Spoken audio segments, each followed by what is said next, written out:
Bihar history series के एक और वीडियो में आपका बहुत बहुत स्वागत है दोस्तों। पिछले वीडियो में हमने समझने का प्रयास किया था किसान आंदोलन के विषय में। हमने देखा था कि चंपारण सत्याग्रह के बाद कई और छोटे मोटे किसान आंदोलन बिहार के अंदर हुआ और किस तरह से फिर अखिल भारतीय किसान सभा का गठन हुआ जिसने पूरे भारत के किसानों की समस्याओं को दूर करने का प्रयास किया। आज के इस वीडियो में हम किसान आंदोलन से आगे समझेंगे और किसान आंदोलन के बाद भारत में जो एक चीज शुरू हुआ वो था असहयोग आंदोलन, none cooperation movement, Mahatma Gandhi के नेतृत्व में। इसी आंदोलन के विषय में आज के इस वीडियो में हम समझेंगे। और जिस समय असहयोग आंदोलन शुरू हुआ था उस समय खिलाफत का मुद्दा बहुत जोर पकड़ रहा था, तो ये भी समझने का प्रयास करेंगे कि खिलाफत का मुद्दा क्या था और खिलाफत और सहयोग आंदोलन किस तरह से भारत में हुआ और इस आंदोलन के वजह से बिहार में क्या क्या चीजें देखने को मिला। तो आइए शुरू करते हैं। हमारा हेडिंग क्या होगा? खिलाफत और सहयोग आंदोलन। कि खिलाफत और सहयोग आंदोलन क्या था, इस चीज को हम समझने का प्रयास करेंगे। अगर आपको याद हो तो 1914 ईस्वी से लेकर के 1918 ईस्वी के बीच दुनिया में एक बहुत महत्वपूर्ण घटना घटा। और ये घटना क्या था कि दुनिया भर में प्रथम विश्व युद्ध चल रहा था और इस विश्व युद्ध में यूरोप के देश दो अलग अलग गुटों में बंटा हुआ था और एक दूसरे से लड़ाई कर रहा था। मानवता इससे पहले इस तरह के विनाश का सामना नहीं किया था जितनी बड़ी विनाश का सामना लोगों ने पहली बार प्रथम विश्व युद्ध के दौरान देखा। हालांकि प्रथम विश्व युद्ध के बाद द्वितीय विश्व युद्ध भी हुआ, सेकेंड वर्ल्ड वॉर भी हुआ। सेकेंड वर्ल्ड वॉर तो फर्स्ट वर्ल्ड वॉर से भी ज्यादा भयावह था, जिनमें बहुत सारे लोगों के जान गए थे। पर प्रथम विश्व युद्ध ने दुनिया भर में बहुत प्रभाव पड़ा, दुनिया के अलग अलग देशों में। भारत में क्या हुआ प्रथम विश्व युद्ध के बाद, अगर हम देखें कि प्रथम विश्व युद्ध के दौरान भारत में क्या हो रहा था, हम ये सब चीज जब भारतीय इतिहास को समझ रहे थे, आधुनिक भारत के इतिहास को समझ रहे थे, तो वहां हमने अच्छे से देखा था। पर बिहार के पर्सपेक्टिव में अभी समझ रहे हैं, थोड़ा सा हम देख लेते हैं कि आखिर प्रथम विश्व युद्ध के दौरान क्या ऐसा मुद्दा उत्पन्न हुआ, क्या समस्याएं उत्पन्न हुई जिसके वजह से खिलाफत आंदोलन शुरू हुआ और बाद में खिलाफत के मुद्दे को लेकर के पूरे देश में असहयोग आंदोलन की शुरुआत होता है। तो अगर हम देखें तो 1914 ईस्वी से लेकर के 1918 ईस्वी का जो ये समय अवधि है, इसमें होता है प्रथम विश्व युद्ध, वर्ल्ड वॉर 1। और प्रथम विश्व युद्ध में दो खेमा में दुनिया बट गया था। एक को कहा गया मित्र राष्ट्र, एक था मित्र राष्ट्र, और एक खेमा था धूरी राष्ट्र का। धूरी राष्ट्र का मित्र राष्ट्र की बात करें तो इसमें कौन कौन था? अमेरिका, हालांकि बाद में जो था ब्रिटेन, फ्रांस, रूस, बाद में यूएसए भी इसमें जुड़ गया, अमेरिका भी जुड़ गया। धूरी राष्ट्र की बात करें तो इसमें था इटली, जर्मनी और तुर्की आदि कई राष्ट्रों को मिलाकर के एक तरफ था मित्र राष्ट्र और एक तरफ था धूरी राष्ट्र। इन दोनों संगठन के बीच प्रथम विश्व युद्ध हुआ और इस विश्व युद्ध में बड़ी संख्या में तबाही मची। पर हुआ ये कि प्रथम विश्व युद्ध में धूरी राष्ट्र का पराजय हुआ और जो मित्र राष्ट्र हैं, जिसमें कि ब्रिटेन थे, फ्रांस थे, उसके बाद यूएसए भी शामिल हो गए, रूस भी शामिल हुए, इन सब का जीत हुआ और इसका पराजय हुआ। ये हार गए इस युद्ध में और ये जीत गए। इसके वजह से क्या हो गया कि जो तुर्की था, तुर्की उस समय ओटोमन एम्पायर का हिस्सा था, या हम ये कहें कि तुर्की के द्वारा ही पूरे ओटोमन एम्पायर बनाया गया था, जिसका क्षेत्र एशिया में भी फैला हुआ था, यूरोप में था ही, अफ्रीका तक फैला हुआ था।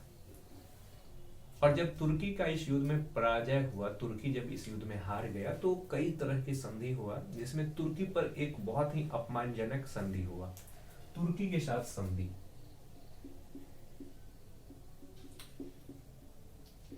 तुर्की के साथ संधि, तुर्की के साथ संधि, तुर्की के साथ संधि करके सबसे पहला चीज तो ये किया गया कि तुर्की को कई हिस्से में तोड़ दिया गया। तुर्की को क्या किया गया? सबसे पहले कई टुकड़े में तोड़ दिया गया।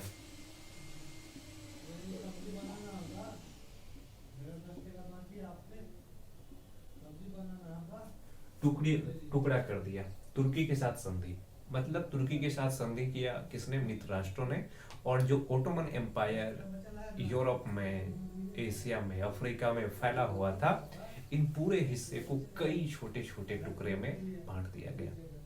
इतना ही नहीं, जो तुर्की के शासक होते थे उसको कहते थे खलीफा, या ओटोमन एम्पायर के जो शासक थे उसको कहते थे खलीफा। और खलीफा जो था वो पूरे दुनिया में जो मुस्लिम समुदाय के लोग हैं उनका धार्मिक नेता हुआ करता था। नहीं, उस खलीफा के पद को भी क्या कर दिया गया कि हटा दिया गया। खलीफा के पद को भी हटाने की बात की जाने लगी। खलीफा के पद को भी हटाए जाने की बात की जाने लगी। इस चीज के वजह से क्या हुआ कि दुनिया भर के मुसलमानों ने ब्रिटेन के प्रति एक विरोध की भावना शुरू हुआ ब्रिटेन के प्रति, क्योंकि जितने मुसलमान थे दुनिया के, सभी मुसलमान खलीफा को अपना नेता मानते थे, अपना लीडर मानते थे, और वो नहीं चाहते थे कि खलीफा के पदों के साथ किसी तरह का छेड़छाड़ किया जाए। और दुनिया भर के मुसलमानों का ये भी मानना था कि कम से कम वो जगह जो मुसलमानों के लिए पवित्र है, मुसलमानों के धार्मिक रूप से बहुत आवश्यक जगह जो है, वो सभी जगह खलीफा के पास ही रहना चाहिए, ताकि खलीफा उन जगहों को संभाल सके, वहां का नेतृत्व कर सके। इसके कारण भारत के अंदर भी ब्रिटेन के प्रति एक विरोध का भावना शुरू हुआ, और ये विरोध के भावना के वजह से एक आंदोलन शुरू हुआ जिसको कहते हैं खिलाफत आंदोलन। भारत में अगर खिलाफत आंदोलन की बात करें तो राष्ट्रीय स्तर पर इसका नेतृत्व जिस व्यक्ति ने किया उसका नाम था अली बंधु। राष्ट्रीय स्तर पर, अगर भारत के राष्ट्रीय स्तर पर बात करें,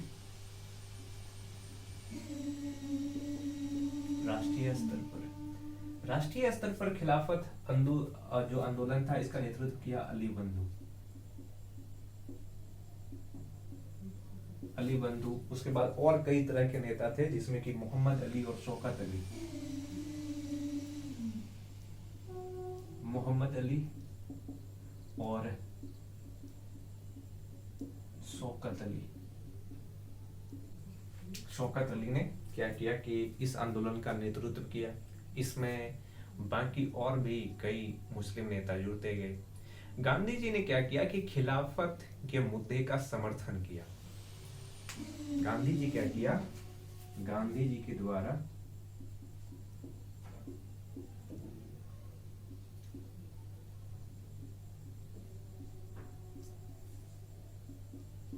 खिलाफत के मुद्दे को समर्थन दिया गया। नहीं, अब देखिए, हालांकि जो खिलाफत आंदोलन था इसमें सीधा किसी तरह से भारतीय मुसलमान का हित प्रभावित नहीं होता था, पर यह धार्मिक मुद्दा था, और धार्मिक मुद्दा होने के बावजूद गांधी जी इस आंदोलन को समर्थन दिए। इसके पीछे कारण ये था कि गांधी जी इस बात को समझते थे कि ये सही मौका है जब खिलाफत के मुद्दे पर समर्थन देकर के मुसलमानों के साथ एकता स्थापित किया जा सकता है। क्योंकि गांधी जी का मानना था कि जो मुस्लिम समाज के लोग हैं, भले ही वो धार्मिक मुद्दे को लेकर के ये आंदोलन शुरू कर रहे हैं, पर राष्ट्रीयता के आधार पर वो हमेशा भारत और भारतीय लोगों के साथ जुड़े रहते हैं। देश हित या देशभक्ति की भावना उसमें कभी खत्म नहीं होती है। इस वजह से इस आंदोलन का समर्थन करना चाहिए। दूसरी तरफ आज तक जो ब्रिटिश थे, जो अंग्रेज थे, उसका नीति ही यही था कि फूट डालो और राज करो। इसकी जगह गांधी जी एक नया नीति लेकर के आना चाहते थे कि जोड़ो और विरोध करो, हम सब हिंदू मुस्लिम जुड़ जाएंगे और एक साथ विरोध करेंगे। इसका परिणाम ये हुआ कि अखिल भारतीय खिलाफत समिति का एक मीटिंग हुआ और उस मीटिंग में अखिल भारतीय खिलाफत समिति का अध्यक्ष गांधी जी को नियुक्त किया गया। अगर हम खिलाफत के मुद्दे को बिहार में देखें कि बिहार में किस तरह से चल रहा है, ये तो राष्ट्रीय स्तर पे था और हम बिहार के संदर्भ में समझ रहे हैं।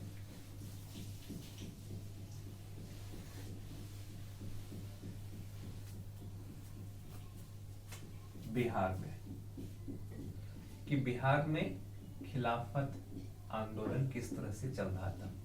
बिहार में अगर हम नेतृत्व की बात करें तो खिलाफत आंदोलन का नेतृत्व किया था हसन इमाम ने। हसन इमाम नाम के व्यक्ति ने बिहार में जो खिलाफत आंदोलन शुरू हुआ था राष्ट्रीय स्तर पर, उसका नेतृत्व किया। और इसके साथ साथ इसमें बहुत सारे नेता जुड़ते चले गए और खिलाफत के मुद्दे के रूप में, खिलाफत का मुद्दा क्या होगा कि हमें सरकार का सहयोग नहीं करना है और सहयोग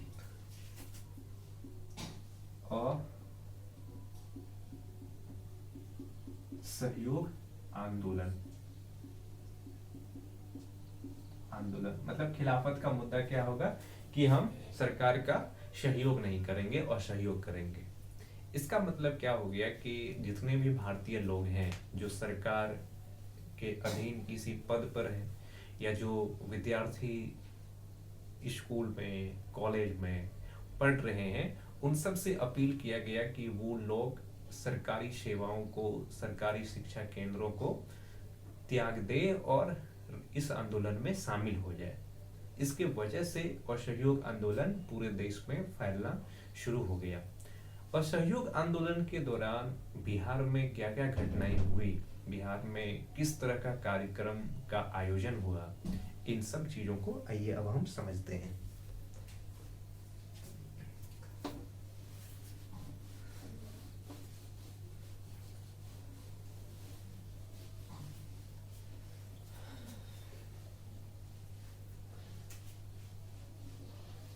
अगर हम बिहार की बात करें कि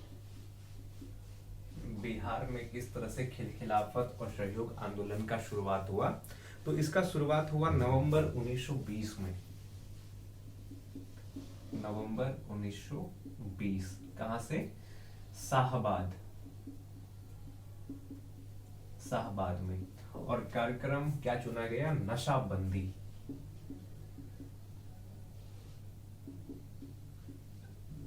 नशाबंदी कार्यक्रम के आधार पर सरकार का असहयोग करने की बात शुरू हुई। जो शराब की दुकानें थी, उस दुकान पर धरना प्रदर्शन दिया गया। लोग एकजुट होकर के शराबों का बहिष्कार करना शुरू किया। इस तरह का कार्यक्रम शुरू हुआ। और अगर हम नेता देखें बिहार में कि बिहार में कौन कौन नेता थे, जैसे कि खिलाफत आंदोलन का नेतृत्व तो हसन इमाम ने किया, पर बिहार में जो नेता उभर करके सामने आया खिलाफत आंदोलन के दौरान, उसमें कौन कौन थे? राजेंद्र प्रसाद,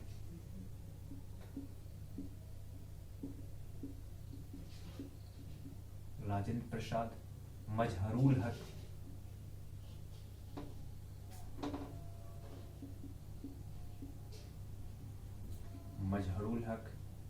ब्रज किशोर प्रसाद,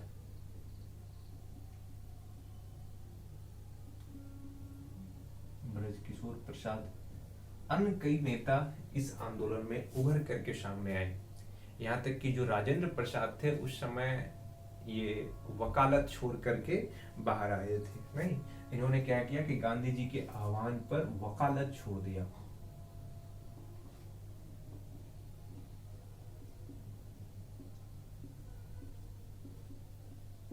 वकालत छोड़ दिया।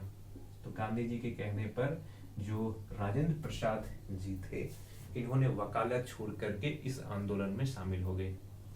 इसके साथ साथ और बहुत सारे लोग जो बिहार में सरकारी सेवा में थे, वो भी अपने पद त्याग करके इस आंदोलन में कूद पड़े। बहुत सारे विद्यार्थियों ने स्कूल छोड़ दिए, कॉलेज जाना छोड़ दिए। और जब स्कूल कॉलेज छोड़ा गया तो सबसे ज्यादा जरूरी था कि शिक्षा के लिए कोई न कोई तरीका अपनाया जाए, एक राष्ट्रीय स्तर पर विद्यालय की स्थापना किया जाए। इसके लिए एक वैकल्पिक विश्वविद्यालय की स्थापना किया गया। अगर हम इस आंदोलन के दौरान सबसे ज्यादा जरूरी ये था कि विद्यार्थियों की शिक्षा के लिए काम किया जाए। तो इस दौरान क्या हो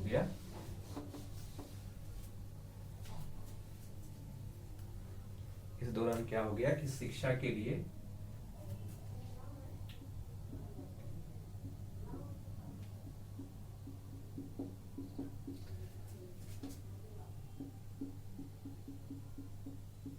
वैकल्पिक विद्यालय की स्थापना।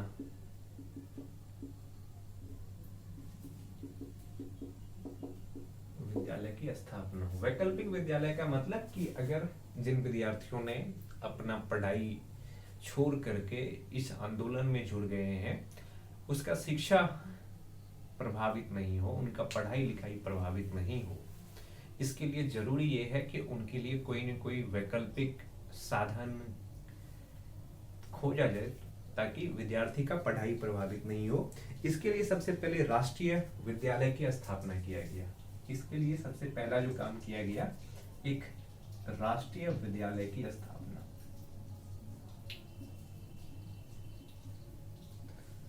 राष्ट्रीय विद्यालय की स्थापना। और इस राष्ट्रीय विद्यालय के प्राचार्य बनाए गए। इसका प्राचार्य किसको बनाया गया? इसका प्राचार्य बनाया गया राजेंद्र प्रसाद को। एक राष्ट्रीय विद्यालय खोला गया ताकि विद्यार्थी का, स्टूडेंट का शिक्षा प्रभावित नहीं हो। इसके साथ साथ एक बिहार विद्यापीठ का भी उद्घाटन किया गया। बिहार विद्यापीठ,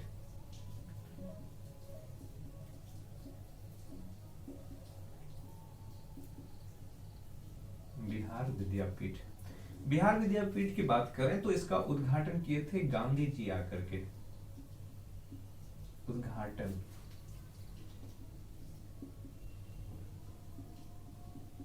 गांधी जी के द्वारा। जो बिहार विद्यापीठ है, इसका स्थापना महात्मा गांधी के द्वारा किया गया।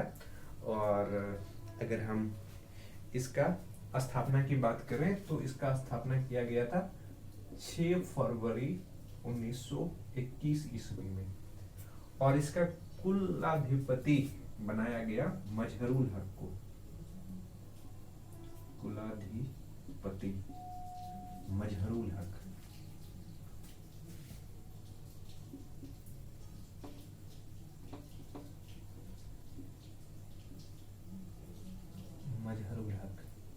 मजहरूल हक को कुलाधिपति बनाया गया।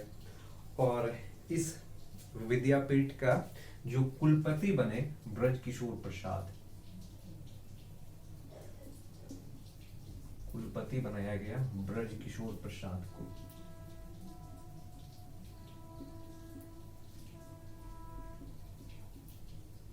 ब्रजकिशोर प्रसाद को इस विद्यापीठ का कुलपति बनाया गया।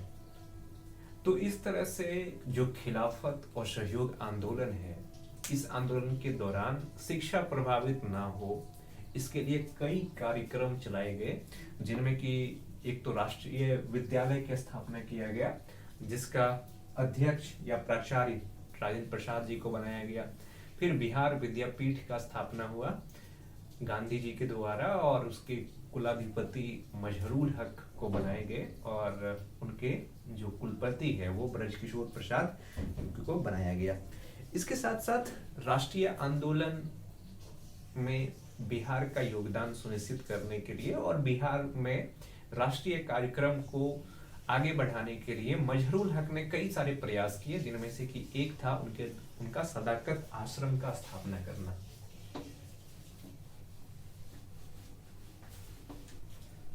अगर बिहार में मजहरूल हक की बात करें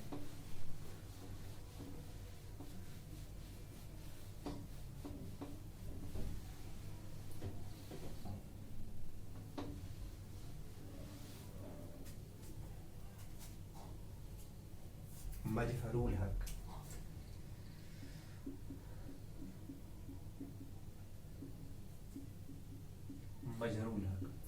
मजहरूल हक के द्वारा क्या क्या काम किया गया, अगर हम इस चीज को समझें तो सबसे पहले तो इन्होंने शिक्षा के लिए तो काम किया ही, बिहार विद्यापीठ के कुलाधिपति चुने गए। इसके साथ साथ जो राष्ट्रीय कार्यक्रम है, इस राष्ट्रीय कार्यक्रम को किस तरह से आगे बढ़ाना है, किस तरह से नेतृत्व करना है, इसके लिए इन्होंने एक संगठन बनाया या एक आश्रम का स्थापना किया जिसको कहते हैं सदाकत आश्रम। सदाकत आश्रम। और इस सदाकत आश्रम के लिए जो भूमि दिए थे, भूमि कौन दिए थे? एक सदाकत आश्रम के लिए भूमि दिए थे मजहरूल हक के ही एक दोस्त थे, खैरू मियां।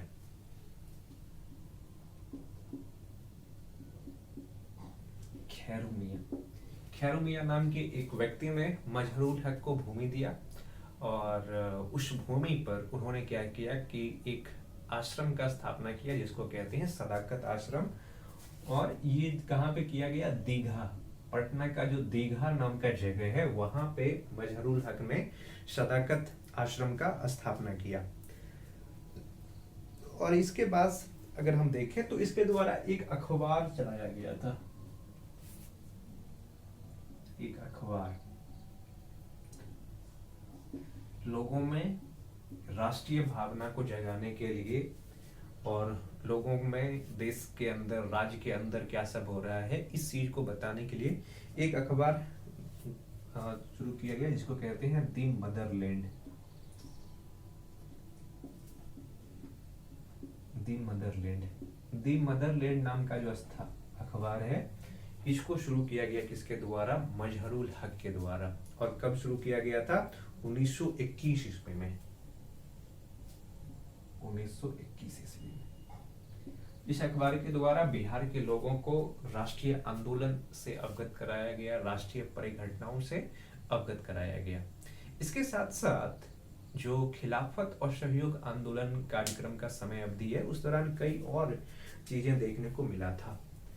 दिसंबर 1921 में बिहार में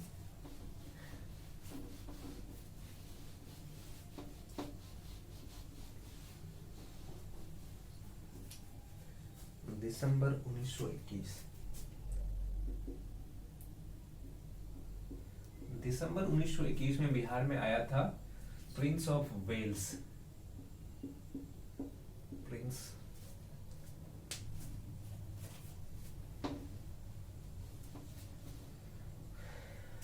बिहार में कौन आए थे? Prince of Wales. और प्रिंस ऑफ वेल्स का जो स्वागत है ये हड़ताल के द्वारा किया गया, हड़ताल के द्वारा नहीं। तो इस तरीके से क्या किया गया कि कई तरह से ब्रिटिश शासन का विरोध किया गया, लोगों ने सरकारों के विरुद्ध मुहिम छेड़ दिया। और इसके साथ साथ एक चीज और आप याद रखिएगा, एक व्यक्ति थे मौलाना सज्जाद। मौलाना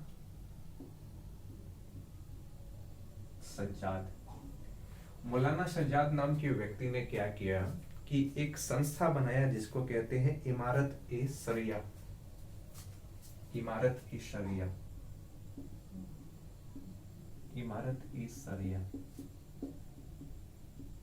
नाम का संस्था बनाए थे। किसने? मौलाना सज्जाद ने। और इस संस्था का मेन उद्देश्य था क्या? ब्रिटिश नीतियों का, ब्रिटिश कार्यक्रम का विरोध करना और सहयोग करना।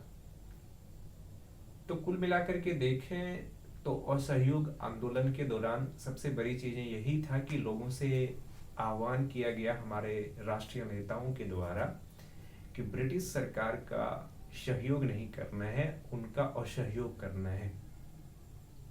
इसके लिए जो लोग ब्रिटिश सरकार के अधीन सेवाओं में काम कर रहे थे उनको अपने पद से त्यागने के लिए उत्साहित किया गया। बड़ी संख्या में विद्यार्थियों ने, महिलाओं ने भी इस आंदोलन में भाग लिया। और इसके वजह से हम देखते हैं कि बिहार में कई कार्यक्रम चलाए गए, खास करके असहयोग आंदोलन के दौरान जो विद्यार्थी वर्ग के लोग हैं उनका शिक्षा प्रभावित नहीं हो, उनके लिए कई शिक्षण संस्थानों की भी स्थापना किया गया। और असहयोग आंदोलन के दौरान हिंदुओं और मुस्लिमों के बीच का जो एकता है वो बहुत मजबूत हुआ। पर एक घटना घटित हुआ था 5 फरवरी 1922 को।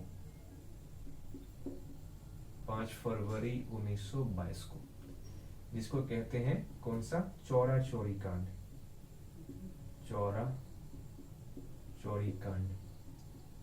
इस घटना में क्या हुआ कि प्रदर्शनकारियों और पुलिसों के बीच झड़प हुआ, और इस झड़प के वजह से जो आंदोलन में शामिल लोग थे उन्होंने एक थाने को जला दिया चौरा चौरी जगह पे। इसकी वजह से कई पुलिसकर्मी मारे गए, और गांधी जी शुरू में ही कह दिए थे कि ये आंदोलन जो होगा वो अहिंसक आंदोलन होगा। इस आंदोलन में हिंसा का कोई साधन नहीं है, हिंसा के लिए कोई जगह नहीं है। और इसके वजह से क्या हो गया कि गांधी जी अब समझ रहे थे कि सरकार अब आंदोलन करने वाले लोगों पर सख्ती से कार्रवाई करेगा, जिसके वजह से गांधी जी ने क्या किया कि मार्च 1922 में इस आंदोलन को वापस ले लिया। दूसरी तरफ देखें तो जो मुस्लिम समुदाय के लोग थे वो इस आंदोलन में जुड़ने के पीछे एक खास वजह था खिलाफत का मुद्दा। पर 1924 ईस्वी में क्या होता है कि तुर्की का खलीफा बनते हैं मुस्तफा कमाल पाशा। मुस्तफा कमाल पाशा। और मुस्तफा कमाल पाशा ने क्या किया कि खलीफा का जो पद था, खलीफा के पद को समाप्त कर दिया, जिसके वजह से जो मुस्लिम समुदाय के लोग इस आंदोलन में जुड़े हुए थे वो इस आंदोलन से अपने आप को अलग करने लगा। इस तरह से जो खिलाफत और सहयोग आंदोलन था राष्ट्रीय स्तर पर भी समाप्त हो गया और बिहार में भी समाप्त हो गया। पर इसके बाद कई और आंदोलन हुए जिनमें कि हम देखेंगे कि जो गया अधिवेशन है जो 1922 में आयोजित हुआ था वो बिहार के गया में हुआ था। उसमें कांग्रेस ने क्या निर्णय लिया और उसके बाद क्या क्या कार्यक्रम चले थे और उस कार्यक्रम में बिहार का क्या योगदान था, इन सब चीजों को आगे समझेंगे।